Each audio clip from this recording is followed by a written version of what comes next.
a year and a half this car's been out. We got the Z06. It's nice.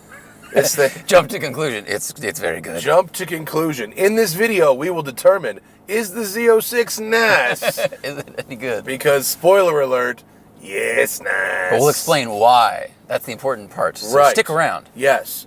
In this video, we will explain why the appropriate comparison for the Z06 is actually the 2014 and 15 Ferrari 458 Speciale, a car that was 3 times the price of this when new, and is now 4 times the price of this if you actually want one. And I looked, the cheapest 458 on Auto Tempest right now, not sponsored, is 140 grand, and it's a salvage title with 12,000 miles on it. Right, that's for a regular. That's for a regular one. A Speciale is like $700,000. This is a really, really neat car, and further evidence that when GM Performance goes balls to the wall, they generally succeed. Yes. I mean, between Z06, between E-Ray, CT4, and CT5 Blackwing, all on the market at the same time, I don't know if GM Performance has ever had a stronger collective lineup. Ooh, that's pretty good. I mean, whenever they put their mind to sports cars and race cars, they do a great job. They do a great job. But this is obviously a new idea because it's mid-engine. Right. Something in the works for a long time. And it's also flat plane crank. Also that. And dual overhead cam. You got to go way back to the C4 ZR1 to find a Corvette that was dual overhead cam, and that was engineered by Mercury Marine. Well, because when the engine was in the front, to enlarge the engine, which the double overhead cam does, they were kind of out of room. Which when you drove the ZR1, that cowl was tall enough. But when the engine's back there, we don't really see it. Doesn't really matter. Yes, so they can mount it lower. They can the heads can big. go higher. Right. So Zach's never driven a Z06 until today. I drove one for 2022 Performance Car of the Year, Road and Track, which it won. Excuse me, it was 2023 Performance Car of the Year, which we filmed in 2022. So you can see my track test of that if you go to Road and Track's YouTube channel for the Performance Car of the Year. But this is a street car, street test. This is a 3LZ non-Z07. I hate GM's stupid nomenclatures. But what that means is Pilot Sport 4S tires, regular mag ride suspension, not the super stiff ones. Forged wheels, not carbon wheels. Right. And the slimline aero, the little front splitter, the little rear wing. So this is actually a car, and it does have optional ceramic brakes on this one, and nose lift. So this is actually really a street setup, which I've been waiting a long time to drive, because I've now driven 2 Z06s, both of which were like super hardcore track ones, and I wanted to see what is the street one like. This is the 750S setup. This is kind of your streetable supercar setup. Yeah. Nose lift, but low aero, so it doesn't look like race car. It doesn't have the drag of track wing. And PS4S tires, so that if it rains, you don't die. Yes, also good. So show them what you do, Zach. All right. So you got Sport, Tour, and Track, and then you've got the Z button on the steering wheel, so you can customize your mode, your steering, your shocks, your engine, your gearbox, your brakes. Of course. And your ESC. I have, as I always do, made my Z mode so the powertrain is in kill, the suspension is in soft, and the steering and brakes are in the middle. In the middle. Yeah. All right. And the gearbox is in the manual. Haven't spent a lot of passenger seat time in Corvettes. I gotta say, impressed with the legroom. It's comfy over here. They're very comfy. We should probably. I mean, it's got a dual clutch. And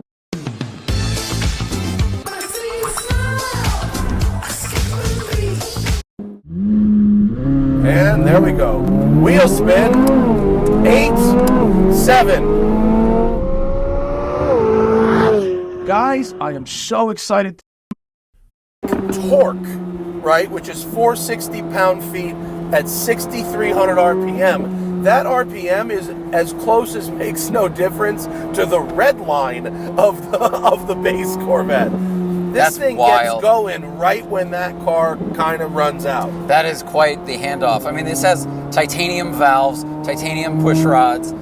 This has 6 oil scavengers for the dry sump system, which is twice as many as the 458 engine had. Well, think about how much more grip this car makes than a regular 458. I mean, you got 275 fronts, 345 rears, And with the optional Cup 2s, the G's you can pull in this are insane. They're really, really impressive. And also the launch, I mean, part of the reason they wanted to go mid-engine, of course, for the whole platform is to keep up with everybody else.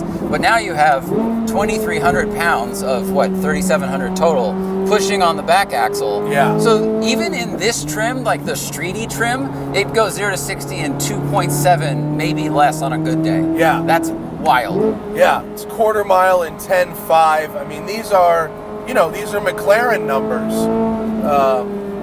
I did out some math. This car is 326 pounds heavier than the 458 Speciale Coupe, okay? But it has 73 more horsepower and 62 more pounds of torque. So although the 458 Speciale is 5.6 pounds per horsepower, this is 5.4. Yeah. This also has a better pounds per horsepower than the GT4 RS, Yes. which weighs 500 pounds less than this. But even with that, this has so much power that it has a better ratio. It is so easy to drive the C8, this one or the regular one, quickly. Driving this today has convinced me that my next car should be mid-engine, even though I've been such a staunch supporter. Dude, of it's front hard to go engine. back. It's really hard to go back. I've developed quite the mid-engine fleet. It's hard to go back. You really have. I mean, but the turn-in is so good. The steering weight of this, even in the middle setting, is perfect. I get a good amount of information from the tire, but it's still light in the front because it's literally light in the front. Yeah. It's so nice. And especially, sorry, real quick, the Vantage I just drove had the same width tires as this car in the front, but it has that whole engine up front to manage and to deal with, and the steering had no feel. This has way less weight, but the steering feel is good. God, And this engine, I mean, what an engine. yeah.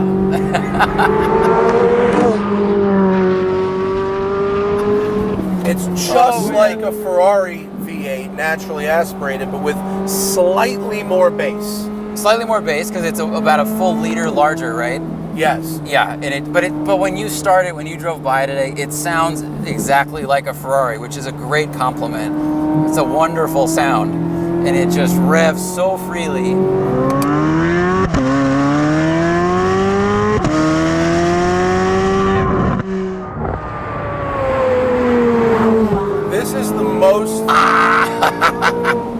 This is the most exotic that an American car has ever felt for me. I totally agree. I think I have brake fade right now. Really? Yeah, I think on that last. That would be Yeah. amazing considering we have carbon ceramics. We'll let him cool for a minute. I'll tell you if that's true or not. Anyway, continue. Maybe it's exotic. brain fade. I don't know. Brain fade. Yeah. No, it's just this when I saw you drive by when we were doing mounted shots and when you're driving it, I mean, because of this engine and the unbelievable work the chassis team have done, this feels like an exotic car. Oh, totally. Like if you close your eyes, we can do it real quick. 1, 2, Yeah. no. Close your eyes. Okay, it does totally feel. Everyone, the internet's gonna lose their mind right now. It feels like a Ferrari. It sounds like a Ferrari. Every bit about it is Ferrari. If you hadn't seen a regular C8 go by, you would think that this is, and if you took the Corvette badge off, you would just think this is a supercar from a company. Well, I have a neighbor at WCCS who has a McLaren 750S in this very similar blue, and when the new Corvette came out, when the C8 came out, he got really annoyed because someone asked him if his McLaren was a vet. Oh, they don't look that much alike. They don't, but in the right color at first glance. The fact that someone mixed them up, that would sting a little bit. So many good sounds. And the transmission just shifts instantly. Yeah. Downshifts are quick. Engine just revs so freely.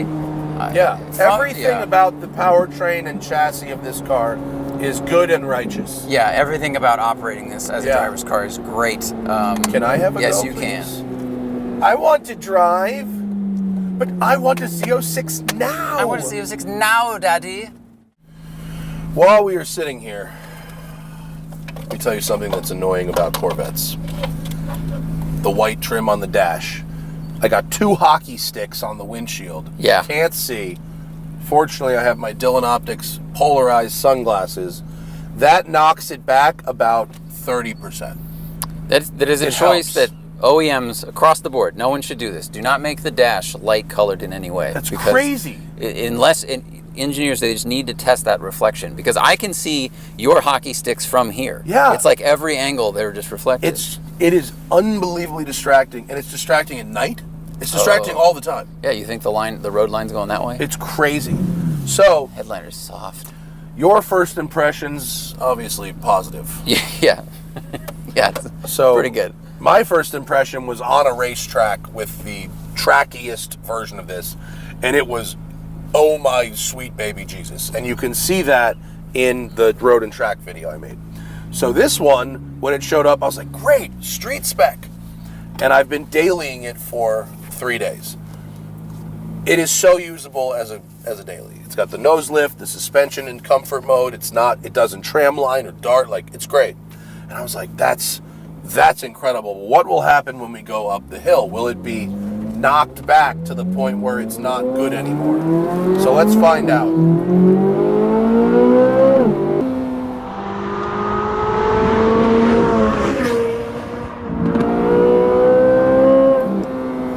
I am immediately reminded that the real reason I'm here is for the engine, and that's good. Yeah, I don't think you'll be disappointed. And of course, because it's a Corvette, all roofs are removable. You could get the convertible and it's removable hardtop power, or this Targa roof, which is manual, and so you can enjoy that open air motoring in all trims if you want. Yeah, you can't do that is a Ferrari. fantastic design.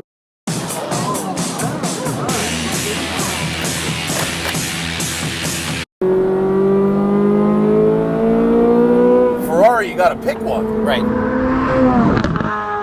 From a function standpoint, one of the only things I haven't liked about this car is that the bottom of the seat is a tiny bit short. It is. It's like it needs 2 to 3 more inches. But laterally, it's pretty good, and the comfort is pretty good of this compared to the race bucket you get. That's one of my only complaints.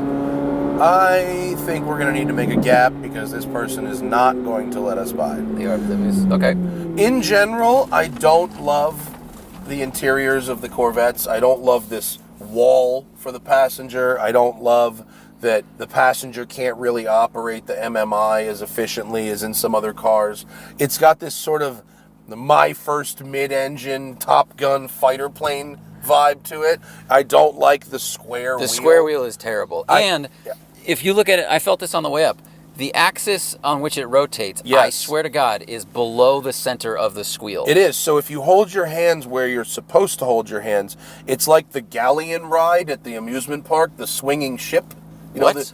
At Six Flags, those ships where it goes. Oh, yes. It's like that. So your hands are swinging underneath a pendulum. Yeah, and the effort is different. If you move your hands a half an inch up, it feels normal. Right. So that's weird. It is. I get what you're saying about the Kirkland fighter pilot here. It is a little bit like that. It's my first mid-engine If you're car. sitting there, it's easy to operate. But if you're sitting here, you do feel isolated, like you're being taken for a ride. What do I do over here? Well, that's why you can add one of those dumb screens that no one uses in front of you, like so many exotic car companies. All right, we go.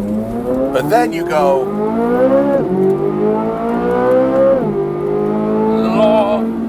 It is the beautiful Italian music. None of my interior criticisms are unforgivable, by the way. None of them are everything else about this car is so good that none of that stuff is a deal breaker.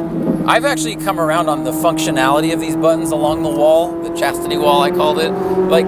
I think it's a very tidy way to put a lot of controls versus having a bunch of buttons on the dashboard. But I understand what you're saying. You feel a little isolated. Yeah. The grip though, the grip and the ride and the double wishbone suspension does exactly what that stuff does perfectly, which is just keeps your contact patch on the ground over bumps, the whole thing. And on the way up here, the ride on the 405, one of the worst roads in the country, is as good as it gets before you get to a Rolls Royce. I swear to God. Or a McLaren 7 Series. Or that. But yes. But it's so good. I mean, this car has such a breadth of abilities. It is I mean, just shockingly great. Yeah. I haven't driven in 18 months, come back to it and it's just wow. Yeah. Wow. I mean, can you believe Ferrari was here 10 years ago and went, you know what, let's move on? Like, that's Well, they went turbocharged and they got faster. What I think is so impressive, though, is you go, okay, well, that's why people paid all the money for that 10 years ago. All the revs. All the revs, all the grip. Brakes feel fine to me. Yeah? Yeah. Hold on. I was also going downhill, so I was using them more. Maybe. They feel fine to me. I wouldn't be too concerned. Gearbox is great. I mean, if it was a manual, I don't think I could keep up. No, I wouldn't want it. I wouldn't want it. And the PS4S tires, I don't need anything more than that on the street. These tires are fine. Oh no, they're a very sticky tire with a big temperature range as well. And I'm so impressed by how easy it is to place the car. Like I could move it over 1 inch, and you felt that movement. Versus, I mean, again, the Vantage has so little feeling. You're driving by sight in terms of the front end. Some cars do that, where like you're placing the car by sight instead of feel. NSX a little bit. This engine runs cold. After that run we just did, the coolant temp is 176 Fahrenheit. This has a lot of cooling going on. That's cold. Keep it really cool. Yeah. I don't know how many oil coolers it has, but they're doing a very good job. I'll put Sufficient? lower third. Sufficient. Yeah. That's really cold. It has. That's really cold for This truck. for what like- we were just doing. Yeah. Sorry. No, it's cool. This thing is so rad.